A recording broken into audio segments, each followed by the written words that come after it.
muqdisho waxaa shalay ka dhacay mid ka mid ah qaraxyadii ugu weynaa ay wajahaan dadka reer muqdisho maanta dadku waxay u qaybsameen kuwa dhaawacyada aada kuwa qabuuraha aada kuwa dhiig shuba iyo kuwa murugta iyo xanuunka niyadda kala qaybsada dhibanayaasha kale magaaladan waxaa ku nool 3 milyan oo qof amni ahaan ma xasilna waxaa had iyo jeer dhici kara qaraxyo iyo dhibaatooyin kale sidaas oo ay tahay magaalada kuma yaal kaydka bangiga dhiigga sidoo kale ma leh xarun heer qaran oo gurmad degdeg ah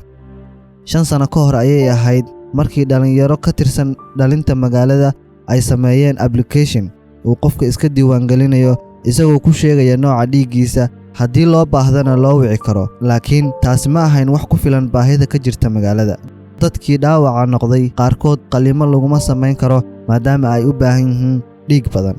muqdisho ma u baahan tahay inay hesho bangi dhiig yaana laga rabaa inuu sameeyo ma dawladda mise qaybaha kala duwan ee bulshada fadlan nala wadaag fikirkaaga